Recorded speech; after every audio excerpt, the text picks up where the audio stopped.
반갑습니다. 오늘까지만 굉장히 덥고 내일도 좀 더운데 모레는 아침 낮 온도가 22도라.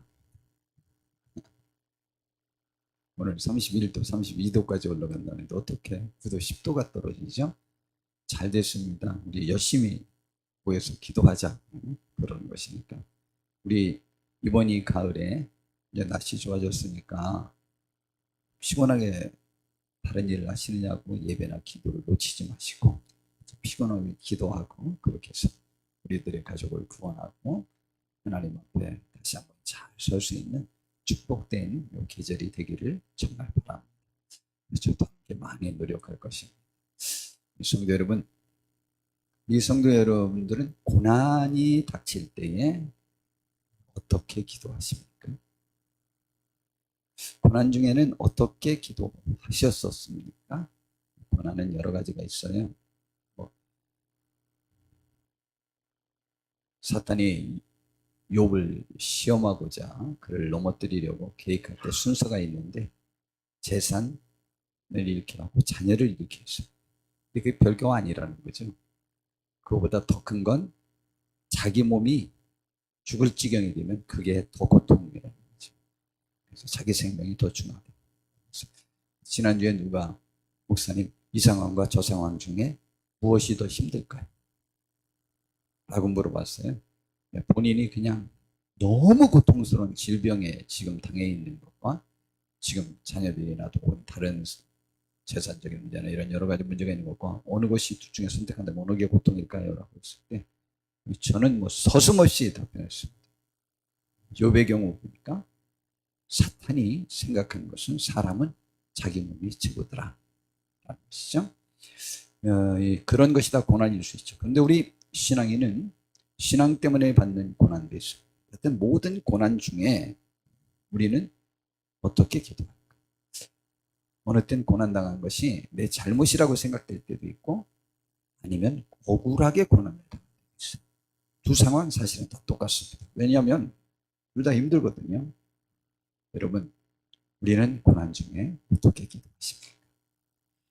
제가 오늘 설교하려고 하는 방향에서 약간 좀 틀어졌다는 생각은 좀 있긴 한데 우선 제가 우리는 고난 중에 어떻게 기도할까라고 했을 때 고난 중에 기도했던 신앙의 우인들의 기도를 제가 이렇게 좀 살펴보려고 했었습니다.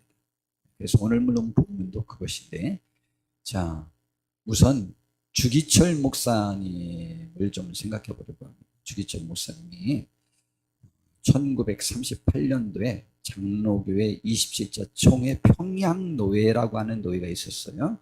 그때 평양노회가 제일 우리나라에서 컸습니다. 그리고 평양회가 우리나라 전국에서 제일 큰 교회들이 두 군데, 세 군데 막 있었습니다. 거기에서 신사참배를 가결했습니다. 그때 주기철 목사님은 통곡하면서 평양아 평양아 하나님의 신이 너에게서 떠났도다 라고 하면서 신사참배를 반대한 명목으로 그 다음에 곧 감옥에 투옥되었습니다. 그래서 1년 6개월 동안 감옥 생활을 하다가 주위의 분들이 탄원을 많이 해가지고 1년 6개월 만에 이렇게 나왔어요. 근데 사모님이 들어가셔서 재혼한 오정모라고 하는 집사님, 그 교회 집사님과 재혼을 하셨는데 그 사모님이 그 목사님을 맞아주시던 변절해서 이제 풀어졌는 줄 알고 그랬는데 그래서 사모님과 밤도 지내지 못하고 그 다음 그 설교 준비를 했습니다. 그래서 일사각오라고 하는 설교 준비를 하고 그 다음 날 그 설교를 한 다음에 바로 또다시 투옥이 되었고 이제 3년 4개월 동안 다시 투옥에 되어서 감옥 생활을 하다가 1944년 4월 20일 날 해방되기 한 1년 얼마 전에 이렇게 순교하였습니다. 그리고 그 교회는 아무도 출입을 못하도록 이렇게 봉인하고 못을 박아놨어요. 그래서 해방되기 전까지 우리나라에서 제일 컸던 그 삼정연 교회가 예배를 드리지 못했어요. 그 교회에서. 그런데 사모님은 매번마다 매일 하루도 빠지지 않고 원래 어떻게든 그 교회 안에 들어가서 목사님과 한국교회를 위해서 기도하셨습니다. 그때 그 목사님의 설교는 굉장히 유명해요. 그 유명한 5가지의 각오, 5가지의 기도, 나의 5종목의 나의 기도라는 제목으로 그가 설교한 설교를 뭐 직접 그분의 육성은 아니지만 영화나 다른 데서 나온 것들을 이렇게 해서 한번 들어보시죠. 이렇게 설교했습니다.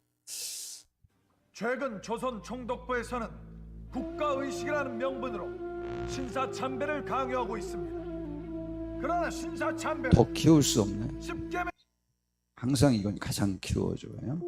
제1계명과 제2계명을 어기는 여호와의 이름에 대한 범죄요 하나님께 대한 배신입니다.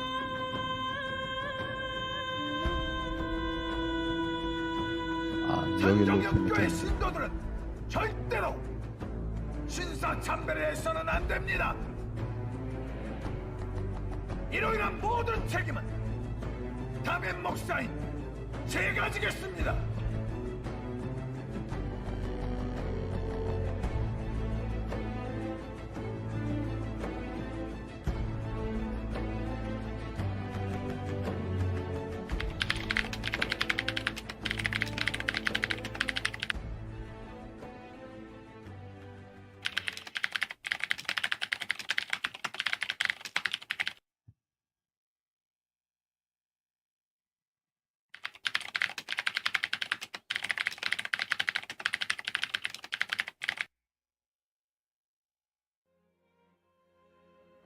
성도 여러분, 저는 오늘 이렇게 기도하고 싶습니다.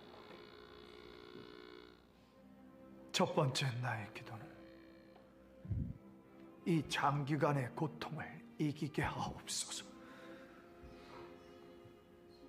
칼로 베고 불로 지지는 고문이라도 한두 번에 끝난다면 견딜 수 있으나 한 달, 2달, 1년, 10년 계속되는 고통은 견디기 어렵습니다. 두 번째 나의 기도는 의에 살고 의에 죽게 하옵소서. 사람이 나라의 신민이 되어서는 충절의 의의가 있고 부부가 되어서는 정절의 의의가 있듯이 그리스도인은 주님을 향한 순결의 의의가 있습니다. 다섯 번째, 나의 마지막 기도는 내 영혼을 내 주님께 부탁합니다.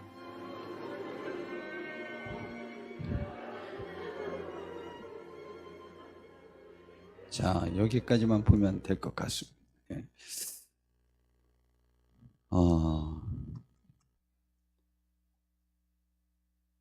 그때 기도 제목이 여기도 이제 나왔는데, 첫째, 죽음의 권세를 이기게 하옵소서. 번째, 지루한 고난을 견디게 하여 주옵소서. 그 다음에 노무와 처자를 줄이게 부탁드립니다. 의에 살고 의에 죽게 하옵소서. 참, 이거 설교문은 그 기독교 역사에 많이 나와 있는데 안 됩니다. 안 됩니다. 그리스도의 신부는 신사에 참배할 수 없습니다. 아주 뭐 결연하죠. 그리고 의에 살고 의에 죽게 하옵소서 라고 했습니다. 이제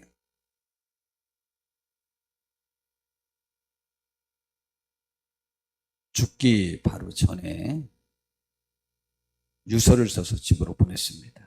여드레 후에는 아무래도 죽을 것 같습니다. 생명보험료 200만 원으로 영진이 장가 비용으로 사용하고 남은 돈은 막내 광조를 공부시키시오. 어머니께 봉양 잘하여 드리고 어머니께 제수합니다. 이 유서를 받아들인 오종모 사모님이 목사님이 아직까지 가정에 무슨 미련이 남아서 이런 것을 보내는 것이냐 라고 말씀하셨던 거예요. 그래서 사모님 대단하죠. 예, 감옥에서 나오니까 같이 자지도 않고 지금 빨리 감옥으로 돌아가라. 어떤 데서 진짜 대단한 분입니다. 이제 얼마 전에 이제 죽기 한 2주 전쯤인가 며칠 전에 이제 그 어머님이 꿈을 꿨습니다. 흰 옷을 입고 하직 인사를 하더라는 거예요. 그 이야기를 듣고 사모님이 면회를 갔습니다. 안 된다는 거 뭐 울고불고 그렇게 했는데 그 주기철 목사님을 얼마나 거기에서 심하게 공문을 했던지 여하튼 밥은 콩껍데기 얼린 것들로 주고 그리고 수없이 많이 공문을 하고 그 송판 위에 못을 이렇게 박으면 그곳을 맨발로 걸어가기도 하고 나왔는데 혼자 못 나와서 부축해서 나와서 봤습니다. 이제 아무래도 죽을 것 같아서 이제 사모님께 또 그때 유언을 했습니다. 난 더 견디지 못할 것 같소. 난 주님의 맡기신 일을 감당하다가 가지만 어머님께는 미안합니다. 어머님께 효도하지 못한 불효자식임을 생각하고 가슴이 아픕니다. 8순이 넘는 어머니를 두고 앞서가는 불효예요. 여보 따뜻한 숭늉 한 그릇 마시고 싶소. 그리고 내가 죽어서 천국에 가더라도 산정현 교회를 위해 조선 교회를 위해 계속 기도하겠습니다. 근데 그때 그 사모님이 또 이렇게 말씀하셨다고. 가족과 교우를 영접하지 말고 끝까지 주님을 따르세요. 그냥 다른 염려 다 뒤로 하고 하나님이 무엇을 원하실까만 생각하고 그 길로만 가라 했죠. 우리나라에서 대표적으로 존경받는 목사님 중에 한 분입니다. 우리는 고난당할 때 어떻게 기도하시겠습니까? 다윗 왕의 대표적인 회개의 시 두 개가 있습니다. 하나는 시편 32편이고 하나는 시편 51편입니다. 그런데 이제 시편 32편을 이렇게 시작을 합니다. 허물의 사함을 받고 자신의 죄가 가려진 자는 복이 있다. 예, 본인이 그러한 복 있는 사람이라고 보죠. 그리고 그 죄를 회개하면서 다윗 왕은 간음을 했고 간음한 것을 속이려고 살인까지 했죠. 그래서 하나님이 그를 죽인다고 하자 이제 회개를 했어요. 살려줬는데 죄를 인정하니까 살려줬는데 다윗 왕은 그때부터 처절한 회개 기도를 더합니다. 그 기도가 시편 32편이고 시편 51편입니다. 시편 32편 6절을 오늘 본문으로 삼았죠. 이로 말미암아 자기의 죄로 말미암아 경건한 자는 믿음이 있는 사람은 주를 만날 기회를 얻어서 오히려 자기의 죄를 하나님께 가까이 나아가고 하나님을 만날 수 있는 기회로 삼는다 라고 이렇게 결론을 내렸어요. 경건한 자. 그러므로 경건한 자는 내가 죄를 져서 죽음 직전까지 몰렸더라도 그 기회를 하나님을 만날 기회로 삼는 것. 또 경건한 사람은 자기가 이 세상에서 1인자가 되었을 때 그때 하나님을 높이면 좋겠다고 생각해서 다윗 왕은 그때 모든 것을 하나님께로 돌렸어요. 하나님께로부터 세계 1인자가 되었을 때 경제력이나 군사력이나 모든 것에서 최고였을 때 그는 하나님께 돌렸습니다. 우리 경건한 사람들 됩시다. 경건한 사람임을 보일 수 있는 여러 가지가 있는데 그 중에 두 가지가 참 극적이에요. 1등 되었을 때, 두 번째 가장 추락했을 때에 하나님을 가장 높일 수 있는 기회예요. 그리고 내가 진짜 신앙인임을 보일 수 있는 최고의 기회예요. 둘 다 가장 복된 기회인데 복 있는 사람은 이 둘 다 정말 하나님께 영광 돌리고 하나님과의 관계를 더 잘 갖출 수 있도록 활용하는 자세가 있다. 이렇게 생각하시면 참 좋을 것 같습니다. 그래서 오늘 본문의 내용에 이로 말미암아 이러한 죄악, 이 죄악을 통해서 하나님께로 가까이 나가 용서를 빌고 하는 그 과정을 통해서 모든 경건한 자는 주를 더 깊이 만나는 기회를 삼더라. 내가 그렇다. 기회를 얻어서 주께 기도할지라. 기도할 근거가 여러 가지가 있잖아요. 잘 됐을 때 감사하느냐고 기도하고, 어려우니까 도와달라고 기도하고 하는 그것을 인하여 하나님을 깊이 만나게 된다.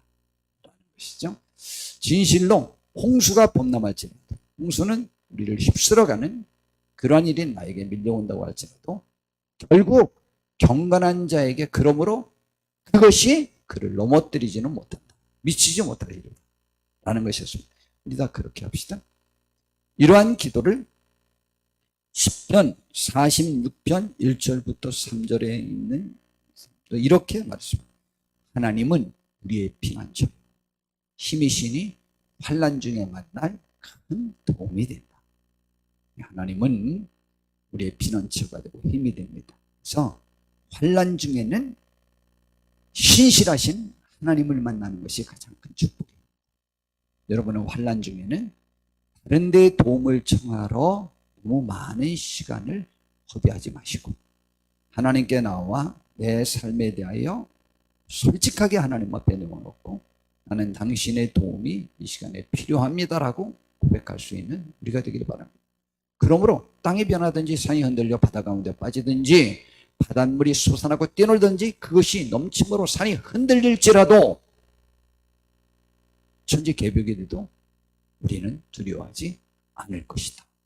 이런 고백을 해야 되는 것이죠. 그래서 10편 50편 15절에도 또 환난 날에 나를 부르라.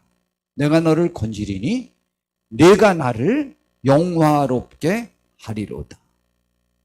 그러므로 환난은, 고난은 하나님을 만날 기회가 되고 하나님을 만나서 하나님께 영광 돌릴 수 있는, 극적으로 영광 돌릴 수 있는 기회가 되죠. 성경의 많은 역사들이 바로 그런 것들을 증명하잖아요. 가장 큰 환난 때 가장 큰 하나님을 돋보이게 할 수 있는 기회가 되었잖아요. 우리도 그렇게 합시다. 가장 잘 내렸을 때나 잘 냈을 때. 저도 굉장히 지금 일생 중에 큰 어려움에 봉착해 있습니다. 사모님이 기한 없는 병상 생활을 시작을 해서 벌써 지금 54일째. 그 전에 굉장히 저도 어려웠습니다. 입원한 다음에도 어렵습니다. 입원한 다음에 입원이 절대적으로 필요한 것을 많은 전문가들이 말하는데, 그래야 그 병에 대해서 어떻게 대처하고 어떻게 내 가족을 도울 수 있는지에 대한 정보를 얻을 수 있고 공부를 해서 마음을 준비하고 환경과 여건을 준비할 수 있는 좋은 기회다. 그러나 기한이 없단 말이죠. 기한이 없는 병상생활을 시작해. 정말 얼마나 힘든지요. 저 매일 울어요. 짐승처럼 울고. 또 어제 저녁에는 또 사모님과 또 우리 교회 두 집사님들, 와, 이게 뭐라 그래요? 한꺼번에 세 개가 밀려오는 고통. 이게 막 정신이 혼미하고 어떻게 정신을 차릴 수가 없어요. 지금 아무것도 안 잡혀. 목사가 이렇게 허둥대도 되냐고? 허둥대지는 걸 어떡할까? 정말 아무것도 못하고 한 2시간 동안은 정말 아무것도, 이렇게 이거 했다 저거 했다. 저는 그렇게 허둥대는 그래 하는데요.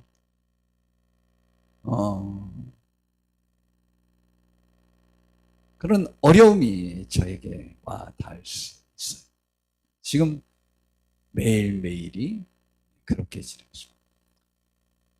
기뻤다가 추락했다. 큰 스러움을 빠져. 이것이 연속되어지고 있습니다. 그러나 제가 분명히 말씀드릴 것은 이것이 저의 행복감과 감사함을 이 표현이 딱 맞는데요. 정말 티끌, 먼지 하나만큼도 저를 침해하지 못해요. 하나님에 대한 감사함과 이로 인한 행복감을 정말로 티끌만큼도 제 마음에서 그것을 앗아가지 못해요. 정말 감사하고 정말 행복하고, 그리고 이 모든 것이 저나 제 아내에게나 저의 가정에게나 저를 아는 분들에게나 교회에나 저의 이후로 남은 목회 기간 동안이나 하늘 삶 전체 동안이나 모든 것에 정말 풍요로운 하나님의 은총을 가져올 것이라고 생각하시는. 그리고 제 아내의 그 치료가 어느 정도까지 진전됐는지 모르지만 전문가는 다 불가능하다고 하는데, 불가능하든 어찌하든 그것과 아무 상관없어요. 저는 그것과 아무 상관이 없어요. 더 나아지길 바라나, 더 사랑할 것이고, 더 사랑을 누리면서 살 것이고, 더 최선을 다하고 그 안에서 하나님께 감사할 거예요. 그러나 이 긴 과정에 저도 지치지 않게 해달라고 기도하고 있습니다. 그리고 이 긴 싸움인데, 아까 주기철 목사님이 잠깐의 그 반란은 내가 이길 수 있지만, 어려운 고난은 이길 수 있지만 이르건 제가 못 견딜까 두렵습니다. 근데 4년 동안 긴 그렇게 옥중물 생활을 했죠. 자, 그런데 저는 저의 다짐, 저의 생각, 저의 기도가 있습니다. 첫 번째 저의 기도, 로마서 8장 19절에 피조물이 고대하는 바는 하나님의 아들들이 나타나는 것이래. 그리고 이 세상 피조물 모두가 허무한 데 굴복된 것도 바로 그들이 탄식하며 고통하는 것도 하나님의 자녀들의 영광의 자유에 이르는 그것을 바람으로 탄식하고 있다는 거예요. 자, 그러면은 19절로 이제 다시 돌아가서, 그럼 피조물이 뭐냐? 사람을 포함해서 우주, 그냥 그렇게 보는 게 옳을 것 같아요. 지구, 우주, 생물, 동물, 식물 같은 모든 자연 만물이 하나님의 아들들이 나타나는 것을 보세요. 에덴 동산이 있었는데 그 에덴 동산이 이 땅에서 소멸된 것은 하나님의 아들들인 아담과 하와가 타락함으로 인하여 그곳이 저주의 땅으로 변해버렸어요. 없어져 버렸어요. 지금도 그것을 회복하는 것은 이 땅에는 하나님의 아들들이 탄생되어야 해요. 하나님의 아들, 단수를 사용하면 예수님이고, 하나님의 아들들 그러면 우리들이에요. 하나님의 자녀들, 하나님의 백성들이에요. 그러면은 정말 예수님 닮은 사람을 이 땅은 보고 싶어서 지금도 탄식하고 있다. 그렇다면 하나님께서 이번 기회에 본래의 우리의 사명, 저의 사명을 더 깨닫게 하셨으니 이전보다 더욱 예수님 닮은 목사가 되도록 힘써볼 계획이고, 저의 목표요, 저의 소원이요, 저의 생각이요, 기도 제목. 첫 번째 기도 제목. 두 번째 기도 제목입니다. 다윗 왕은 자기의 죄를 용서해 주시면 이런 사례로 범죄자를 가르쳐서 하나님께 돌아오게 할 수 있는 간증으로 삼겠다는 것입니다. 저도 그렇게 할 것입니다. 시편 51편 13절에 보니까 내가 이걸 52편이라고 그랬네. 52편 13절에 보니까 그리하면 내가 범죄자에게 주의 도를 가르치리니 죄인들이 죽게 돌아오리이다 라고 이렇게 말했습니다. 이것은 다윗 왕이 아까 말한 살인하고 간음한 그 사건 때문에 하나님으로부터 벌을 받게 되죠.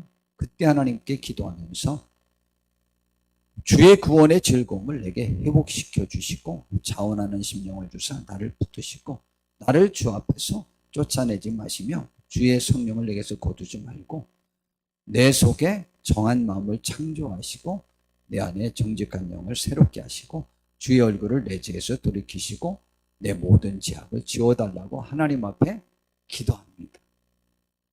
그리고 이거 응답해 주셔서 저에게 그렇게 해주시면 내가 나중에 범죄자에게 주의 도를 가르치리이다. 그러면 그들이 오히려 주께로 돌아올 수 있는 기회로 삼을 겁니다. 그러니까 저를 지금 굳이 죽이지 마시고 용서해 주시고 잘 대해주시면 이런 일로 내가 나의 것을 간증하면서 활용하고 하나님께 유익입니다 라는 얘기죠. 저의 기도입니다. 그러더니 다윗 왕은 시편 51편을 써서 지금 우리를 가르치고 있습니다.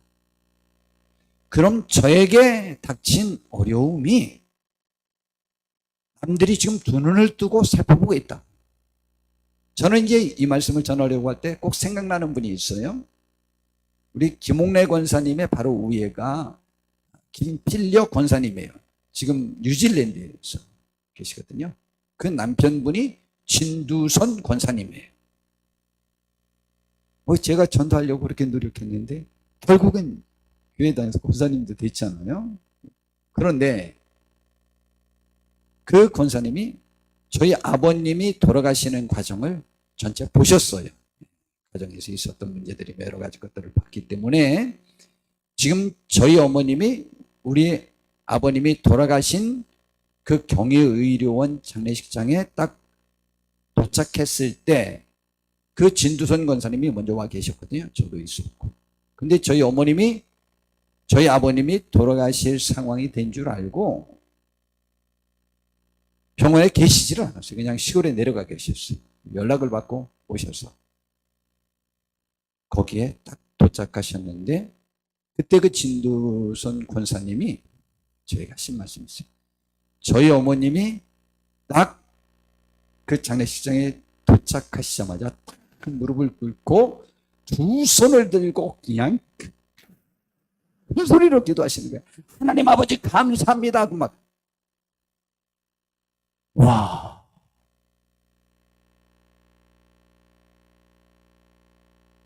충분히 원망할 수 있고 충분히 서운함을 표출할 수 있는데 말씀도 안 하시. 그때 진두선 권사님이 목사님 저거 봐. 어머님이 저렇게 기도하시네. 나는 그게 제일 관심이 있었어. 어머님 오셔서 뭐라고 말씀하실까? 전 그 생각이 납니다. 이런 일로 어떤 성원하니 뭐니 이런 것들을 추억하면서 하나님의 영광 가리고 싶지 않다. 이게 하나님의 영광이다. 그냥 그렇게 하시면서 하는 것을 저는 느꼈어요. 저의 일로 하나님의 영광 가리는 것이 아니고 배나 하나님께 영광 돌리고 싶은 것이 저의 생각이에요. 저를 보고 남들이 좀 배워서 삶을 무슨 이유로든 남에게 원망하는 삶에서 좀 벗어나서 하나님께 감사하는 것들을 배웠으면 참 좋겠다는 것이 저의 소원이에요. 부족하지만 좌우지간 다 남의 탓이잖아요. 우리는 하나님 앞에서 하나님의 뜻을 깨달으려고 저의 기도 제목이 있다면 저를 보고 죄인들이 죽게 돌아오든 어려움을 당한 분이 죽게 돌아오든 제가 한 분이 되었으면 좋겠습니다 라고 기도하고 있습니다. 그 다음에 세 번째입니다. 그에 대한 구체적인 행동 생각이죠. 전 사랑에 대한 가장 성경의 좋은 표현을 항상 그렇게 생각하고 있었어요. 우리 성도님들은 뭐 수십 번 들어보셨죠. 에베소서 5장에 보면 부부에게 지침을 줬어요. 먼저 아내에게는 남편에게 순종하래요. 이건 안 읽어보고 그냥 요거는 하나만 이렇게 하면 대신 아내들이요. 여러분이 진짜 하나님을 믿는 사람입니까? 아내들이 굉장히 똑똑하지만 절대 하나님은 그렇게 보지 않아요. 여튼 하나님은 죽어도 그렇게 보지 않아요. 그 똑똑한 영향력을 똑똑하니까 복종하라. 그게 진짜 똑똑한 사람.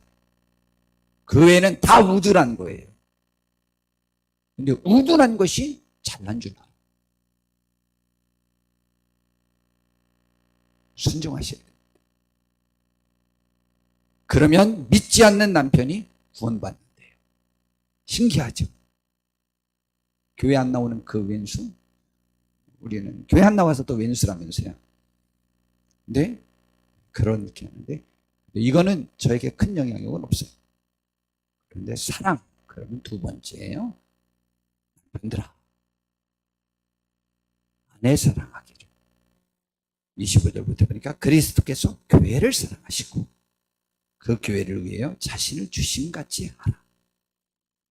사랑이 뭔지를 지금 가르쳐 준 거예요. 그리스도가 사랑한 사랑을 지금 표현하는 거예요.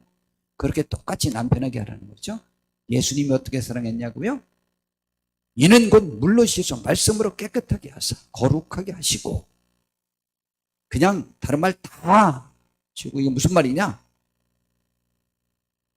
흙두성이, 진흙두성이, 잿두성이, 똥두성이, 동물두성이, 더러운 두성이, 지금 정상적으로 사람에게 행사할 수 없는 두성이, 그게 아내라는 거죠. 이렇지 않은 아내가 성경에는 없다고 보는 거죠.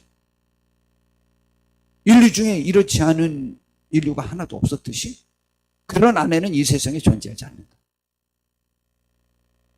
그런데 그러한 인류를 하나님이 사랑하사, 예수님이 사랑하사 자기 앞에 영광스러운 교회를 세우사. 이야, 영광스러운 교회 우리죠? 천국 가면 어떻게 되는 거예요? 그래, 영광스러운 교회를 세워서 어떻게 하냐? 티나 주름 잡힌 것이 아니라 이런 것들이 없이 거룩하고 흠이 없게 하려 하십니다. 이 말은 자기가 그런 존재가 아니라는 것을 아닌 사람인 것처럼 천국 가면 아주 당당하거든요. 예수님 만나면 그 예수님을 하늘의 왕 아니요. 하늘의 왕을 우리가 천국 가면 뭐라고 그러는지 알아요?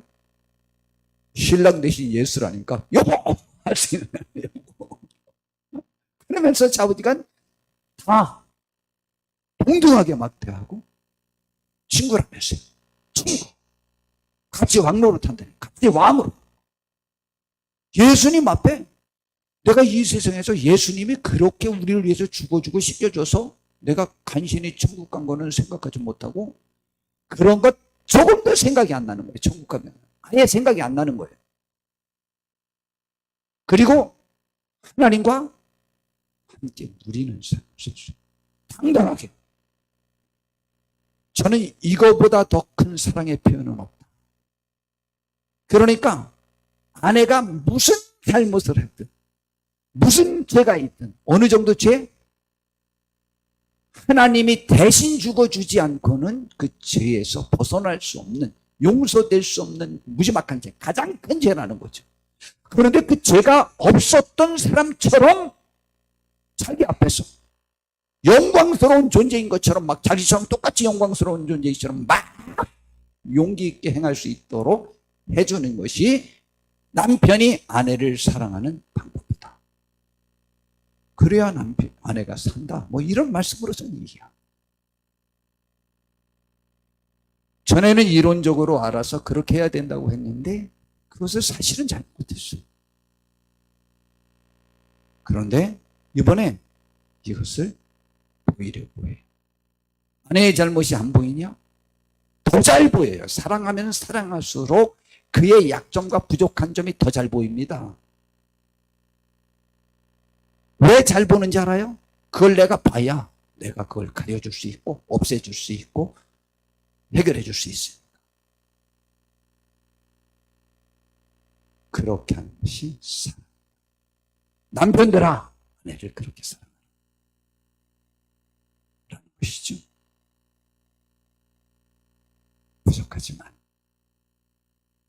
해보려고 합니다. 저의 기도 제목이고 저의 소원이고 저의 생각. 저의 이 세 가지 소원을 이룰 수 있도록 기도해 주시길 바랍니다. 저도 수시로 어려움에 절망 속에 좌절 속에 빠집니다. 예수의 이름으로 주께서 주시는 도움으로 힘으로 저도 승리할 수 있게 되기를 바라겠습니다. 우리 성도님들도 주께서 주신 힘으로 승리할 수 있게 되기를 바랍니다. 그리하여 우리들에게 주어진 어떠한 기회이든 하나님께 영광이 되도록 기가 막히게 돌릴 수 있는 믿음의 사람들이 되기를 바랍니다. 해봅시다, 우리. 그래서 저와 우리 교회, 우리 성도님들의 삶과 가족 이전보다 더욱 분명히 예전엔 미처 경험하지 못했던 하늘의 평화를, 하늘의 은총을 누리면서 찬양하면서 복된 삶을 살다 주님의 나라에서 주님만 함께 눈물 닦아주며 함께 기뻐하고 누릴 수 있는 축복에 우리 모두가 다 동참되어지기를 진심으로 바랍니다. 하나님의 저와 우리 모두에게 함께 해주시기를 진심으로 바랍니다. 기도하겠습니다. 하나님, 우리를 붙잡아 주시옵소서, 이끌어 주시옵소서, 함께하여 주시옵소서, 복 주시옵소서. 예수님의 이름으로 기도드립니다.